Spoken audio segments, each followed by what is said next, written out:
Hello and welcome. My name is Lexi and today we're going to be taking a look at a few new products. So we have the new Natasha Denona I Need a Nude palette. We have a ton of comparisons for this palette. We also have the new Givenchy. This is the limited edition blush in Tulle Violet number 14. And I've got that. And then another shade of the new Rouge Dior Forever lipstick. So they recently released new shades. I purchased some. I do have another video with some other shades linked, so I'll leave that down below in the description box. But I picked up another shade. This is 625 Mitzah. So it's what's on my lips. We'll take a look at this as well. Let's go ahead and get started. We're going to start off with swatches, but we're going to start off with the lipstick today. So the Rouge Dior Forever lipsticks, I'm not going to talk a lot about these right now, but you can see in this lip demo here, these are going to be a matte lipstick. They're very long wearing. They last pretty much all day. They're not completely transfer proof, but they look great even after the end of a long day. So I have more information in previous videos on this. I'll leave both of those linked down below. I have quite a few shades in this particular lipstick formula because it's really a great formula. And these are going to be matte. And I really fell in love with the shade 670 Rose Blues, which is a new shade. Mitzah looks kind of similar online, so I decided to pick that one up as well. So let's take a look at the swatches of the two of those so you can see them side by side. So this is 625 Mitzah. And, you can get pretty much a fully opaque lip with one layer. You can see the one layer versus, the back and forth there. You are going to get a little bit deeper with subsequent layers, but not significantly. This is also beautiful, just kind of dabbed on and, kind of faded out as well. So that's Mitzah. This is 670 Rose Blues. And this is, it's like my new favorite lipstick.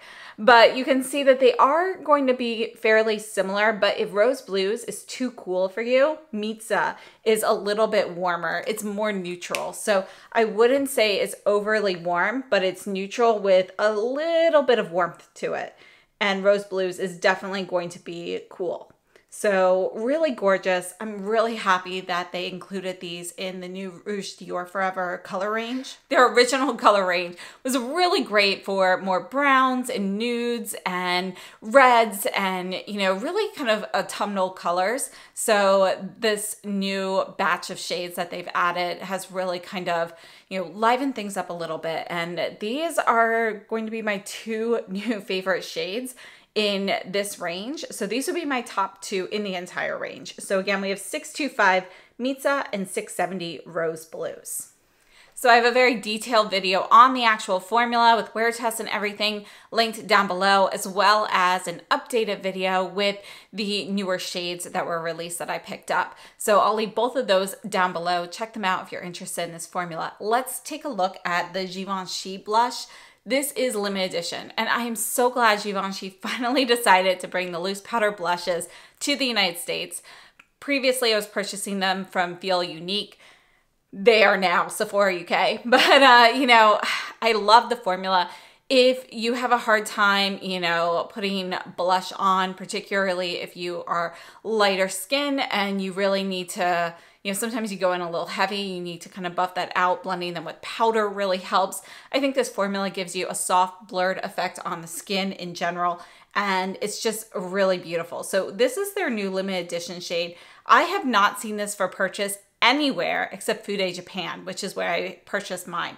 So Fude Japan, if you're not familiar with that, that is a site. It's essentially Toshia, who is a, he set up his own shop. He's like a personal shopper in Japan. So he, procures like brushes and Japanese makeup and things like that. So this whole collection was released in Japan. The lip balms came here to the United States. The purple one sold out immediately, restocked once and sold out again within like hours. But the blush, I never saw that anywhere except Fude Japan. So I got that sent over, and let's take a look at this. And I am showing you a little clip of one of my reels that goes on Instagram, just so you can kind of see what it looks like brand new. Let me go ahead and show you the kind of the plastic that covers the colors originally, because I think that really kind of helps you see the four shades. Let's see if I can. All right, see if you can see it this way maybe. And let me flip it this way in case this is a little more clear. But we have 4 different shades in here. You can see we do have the limited edition lid. This will fit on any of the Prism Libre blushes, or they also have some mini powders now that are the same size as well. When you open it up, you do get a little mini puff. And in the cheek demo that I'll show you in just a minute, you can see how that goes. But let me go ahead and swatch these. I'm gonna try my best to isolate the swatches, but I am showing you that reel just so because that was probably my best attempt at isolating them since it was brand new. But these are the 4 shades. And let's go ahead and see what we can get. I'm just gonna turn it so we start off with the deepest shade, which is kind of at the top here. So we've got this, and yeah, there is gonna be a tiny bit of, you know, some of the other shades mixed in. It's impossible to truly isolate everything unless you like really tape them up. But I did want to show you those. So we have kind of this terracotta rose, and it's going to be more of a satin matte. And then we have this, again, these are matte with just a touch of sheen. Then we have kind of this pink. It has a little bit of coolness to it, but it's pretty neutral. And then we go on to a very light shimmery ballet pink. And you can see that this one is sparkling, really beautiful, definitely has some shimmer to it. And then we have another medium tone pink blush. This is going to be neutral, but there is a little bit of warmth in this one. So you can see that we kind of mixed some undertones in here. We've got a wide variety of shades.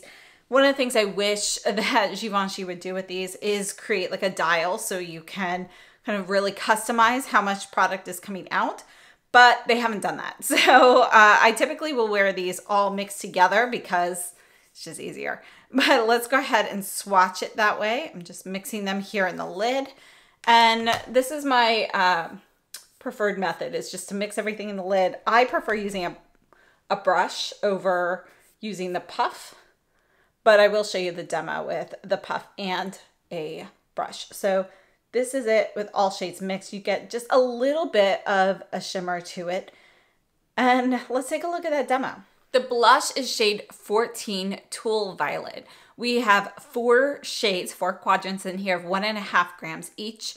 Total net weight is going to be 0.21 ounces. Because I believe this was officially a Japanese exclusive, there is actually Japanese on the box and on the bottom of the actual blush as well. It's made in Italy.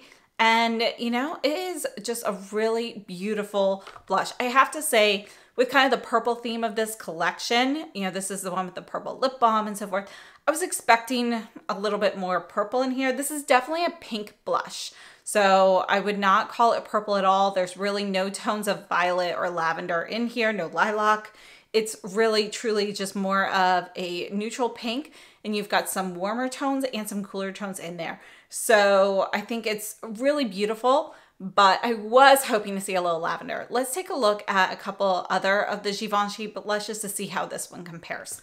All right, so with these, I'm not going to be isolating them, but I did want to share some other shades with you just so you could kind of see how they compare. So let me just go ahead and take out, this is the 14 Tulle, and this is number 1, Mousseline Lila.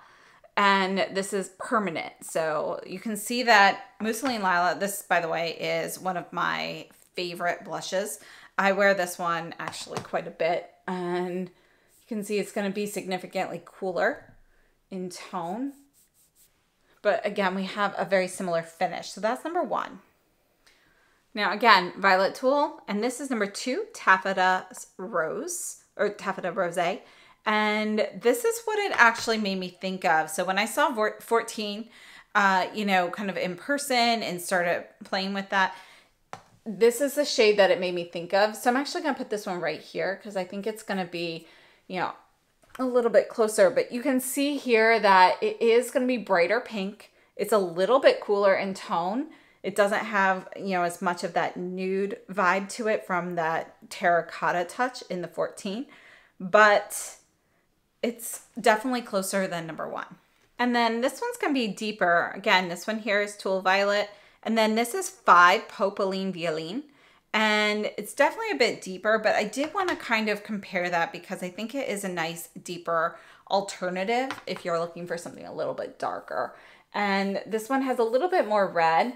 It's also a little bit pinker, but I think it is really beautiful. So if you really love this terracotta shade in here, this is like a slightly redder, cooler tone from the terracotta. So when you mix it all together, let me go ahead and put a little bit of that right here. So you can see how much pinker it is, but the depth of color is more like that. So overall, I would have to say that this 14 Violet Tulle, I really like it. I think it's a gorgeous blush, but if you missed out on it, I don't think it is something like so incredibly unique that you need to feel like upset over it. It's obviously gorgeous. It's a beautiful blush, but again, I think if they had added some more like lavender or lilac or something to it, I think then it would have been a little bit more special. This is just a beautiful blush, but again, not something totally wildly unique or, you know, extraordinary in my opinion.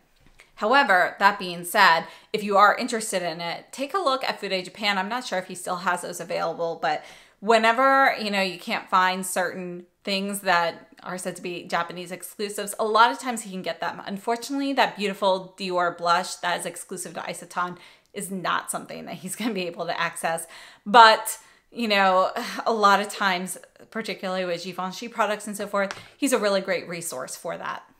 All right, so I cleaned up all of those swatches, and now we're going to go ahead and take a look at the Natasha Denona I Need a Nude palette. So we're going to swatch this. We're going to swatch a glam palette. We're going to swatch a whole bunch of recent releases. And I've got stuff falling out of the box. It's so full. So we're going to do that. But let's first start off with a few eye demos so you can kind of see some of the colors and then talk a little bit about the product before we do the swatches. Natasha Denona started her I Need a Nude collection years back with lipsticks and then lip liners and so forth. Now she's finally added a mid-size palette to this collection. And in this case, we're looking at a lot of neutral shades, but we do have a variety of undertones in here. So this palette overall is neutral. There's definitely some warmth to it. We've got a couple of cool shades. I would not classify this as a cool neutral palette. We'll take a look at the swatches again in a minute, but I did want to highlight a couple of things about this particular palette. So this, according to Natasha Denona, it's long lasting with no fading, creasing, or fallout, blendable, buildable, and effortless to use. The matte shades are buttery smooth and moisturizing. The metallic shades are made with crushed crystals and pearls. All shades are water resistant, paraben free, mineral oil free, preservative free, and alcohol free. And this palette has actually debuted her new formula. So she now has a new Wet Effects sparkling and glossy finish to illuminate any eyeshadow look with an ethereal touch of glistening sparkle. According to her website, it says, from dusty rose to icy pink, sparkling champagne to coffee brown, this captivating assortment of flattering nudes can be used to create endless, dazzling looks. Perfect for everyday elegance, dramatic glossy eye finishes, or enchanting bridal glam, the I Need a Nude palette's versatile combination of timeless nude hues is a must-have in anyone's collection.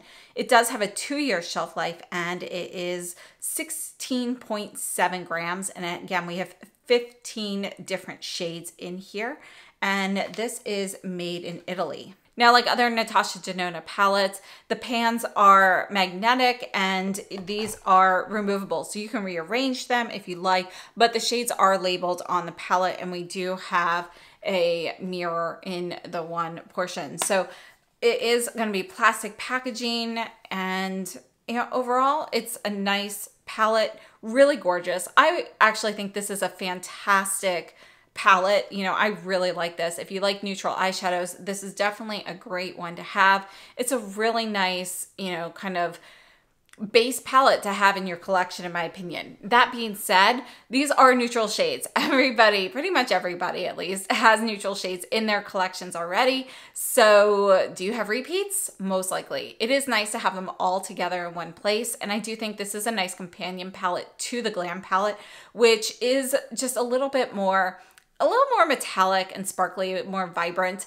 So we're going to take a look at the two of these side by side as well. Now, as for the finishes that are included in this palette, We have creamy mattes, metallics, sparkling foiled shades.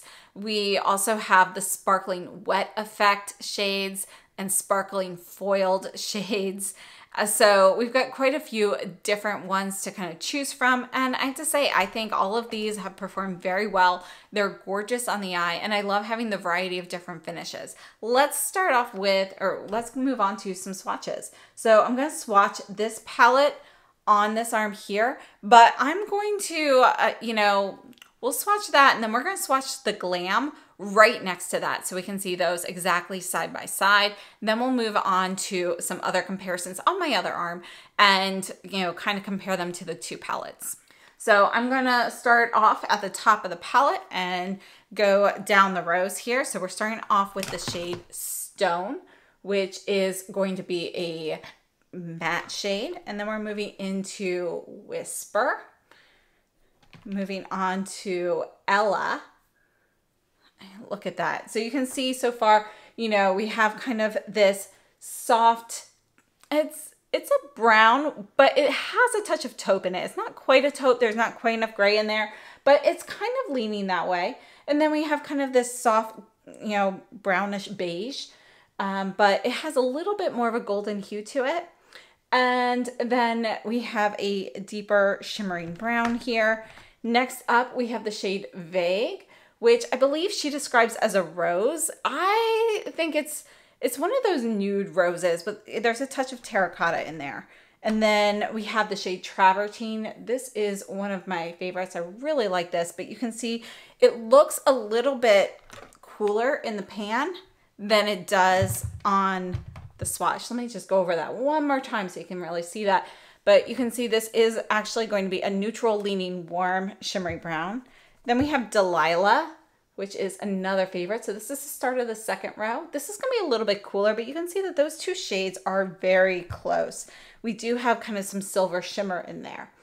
Next up, this is our deepest shade in the palette. It's Silhouette. It's going to be a nice, deep, rich brown. And then this is Muse. So this, look at that. This is definitely going to give you high sparkle.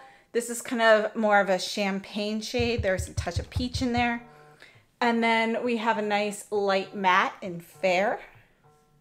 Filigree is going to be a deeper brown. And you can see we do have some cooler hues to this one. Very beautiful sparkling brown there. Then we have Wit. And again, I think what she's referring to as roses are really more peaches. This is really more of a peach mixed with a little bit of tea rose, but it's definitely more peach. Then we have this shade Sheen, which is a really beautiful peachy champagne. Tender is going to be a soft matte brown, and this one is going to be more of a medium taupe. So a medium depth of color, but it definitely has more of a gray balance to it. So it's going to be a little cool. Then we have another matte in the shade Mesh. This is going to be a softer, more mauvey tone hue of kind of similar to Tender, but a little bit more mauve and lighter. And then last up is this icy pink shade called Mia. And this pink is a pretty neutral pink. So this is going to be our palette for I Need a Nude. I think it's a really beautiful color story. So I'm just going to clean up these edges here with a little makeup remover, and then we're going to put Glam right here so we can see them together. All right, so here's the Glam palette, and I'm just going to take a second and swatch all of these right next to the other ones. The Glam palette, one of the things I personally don't really love about it is it is labeled as to where she recommends putting the shades. You can rearrange these, of course, but that does mean that you have duplicate names. So I'm just going to go ahead. I'll show this on fast forward, but I'm going to swatch these silently.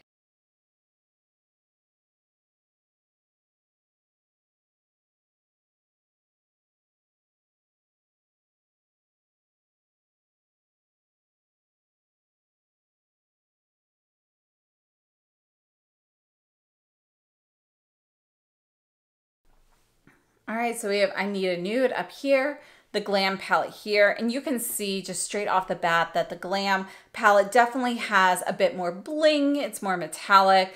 You know, it's got a little bit more pout to it. We've got beautiful neutrals in both palettes. They both have some cooler tone shades. They both have some warmer tone shades. I personally don't classify either of the palettes overall as cool neutrals. I think that they both are neutral, leaning a little bit more warm than cool overall if you had to tally up all of the shades.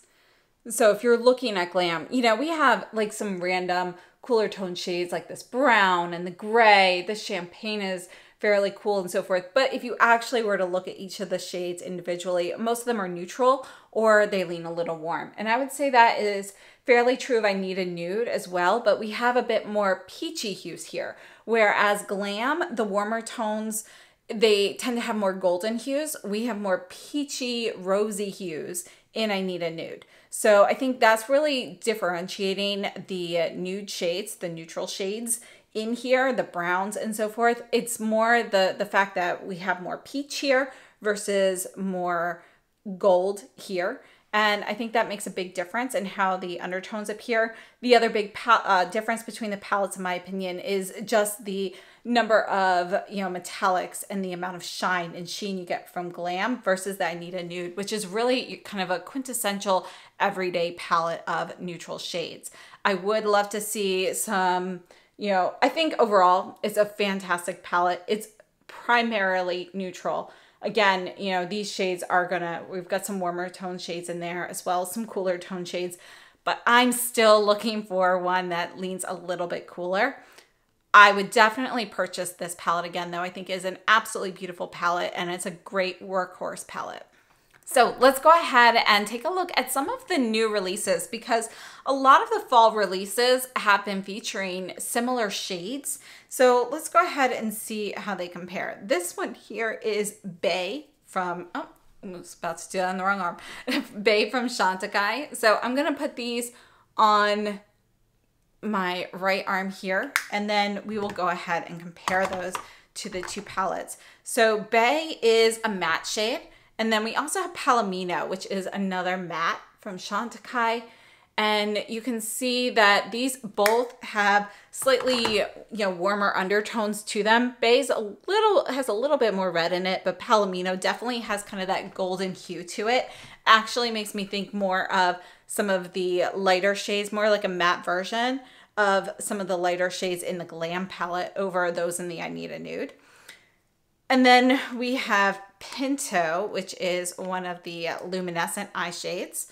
And I love this shade, really beautiful. But again, it's kind of a taupe, but it is a warmer base taupe. And that definitely reminds me of kind of a shimmery version of the shade Stone from the first palette.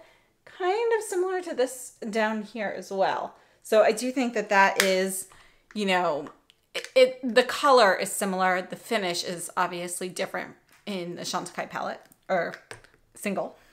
And this one here is the shade Rhone, which is also from the Chantecaille fall collection. You can see that this one, again, is going to have some peachy tones to it. So if we're taking a look at the I Need a Nude with it, you can see we don't necessarily have a dupe, but we do have some similar shades to those color stories. If we take a look at Glam, again, it has some similar vibes. All right, so I'm going to take those off so we don't confuse them with the next batch. And then we're going to take a look at some of the Guerlain palettes. We're going to start off with Wild Nudes from Guerlain Fall. This is $2.58. And let's go ahead and swatch this. This palette has quite a few matte shades in here. So again, though, you can see that, you know, we do have warmer undertones in this particular one. You can see that this kind of peachy rose shade, though, it really does have a very similar vibe to that in the I Need a Nude. I mean, look how close those are.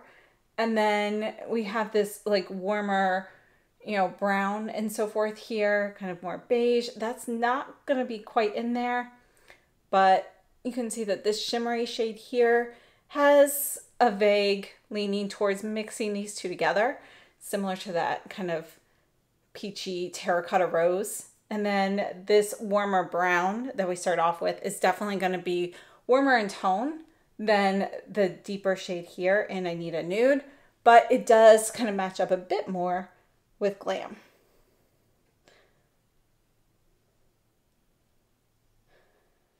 And let's take a look at Undressed Brown, also from fall. This is number 910. You know, we kind of have this orange shade here that doesn't go with anything, but we'll just go ahead and swatch that. And then we have that champagne shade that has a little bit of a peachy pink hue to it, some browns and a reddish brown. This palette doesn't quite go as well. That champagne-y shade kind of has the same type of vibe, but the other shades are going to be a little bit too deep. Not quite the right undertones here.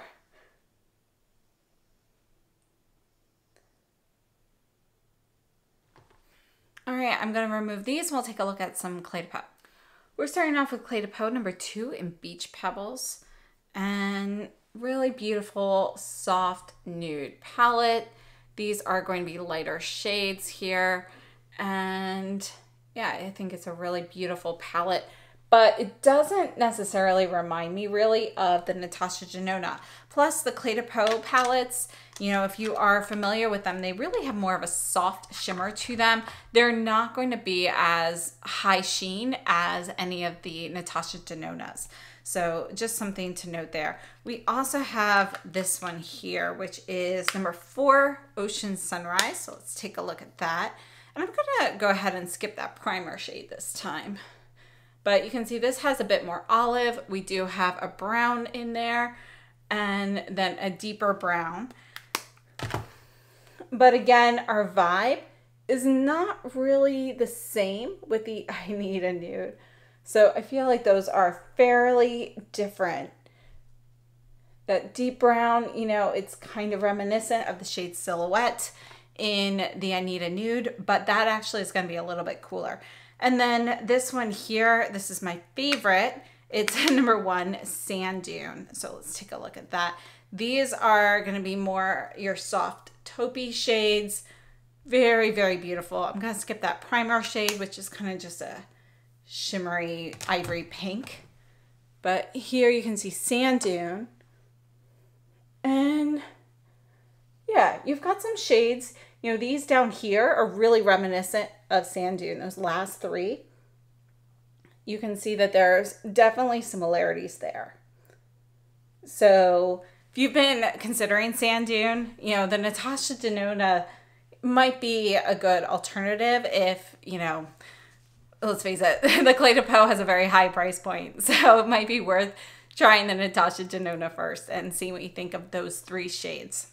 And last up, we're taking a look at the YSL 100 palette. I still haven't glued mine back in, so I'm gonna hold that very gingerly. But again, this also is gonna be very similar to the Cle de Peau Sand Dune quad. We've got these beautiful soft taupes and shimmers, but this one is definitely much more shimmery and sparkly. So this would be another, you know, great option. This is gonna be a bit more similar to the Natasha Denona just because of the finish. But I do feel like the sparkle shades in Natasha Denona have less fallout than the YSL. The YSL can be a little bit messier. It's very smooth, silky in texture, but there is slightly more fallout with the YSL than with the Natasha Denona. Those are just a little bit creamier versus silky. So just something to note there. So I hope all of these comparisons were helpful. Overall, I would have to say I'm really loving all of these products. The I Need a Nude palette is fantastic. It's a great addition, great basic workhorse to have. The Violet Tulle blush, I think it's gorgeous. I really like this. I think it should be a permanent shade personally. And then the new Mitzah lipstick, I mean, you can't really go wrong with it. It is a great neutral pink. There's a little bit of coolness to it, but it's definitely not overly cool. So if Rose Blues is too cool, this is going to be warmer than that. Still neutral with a slight touch of coolness to it though. So I hope this was helpful. Let me know what you think. Let me know if you've tried any of these. I'll see you very soon. Have a wonderful day.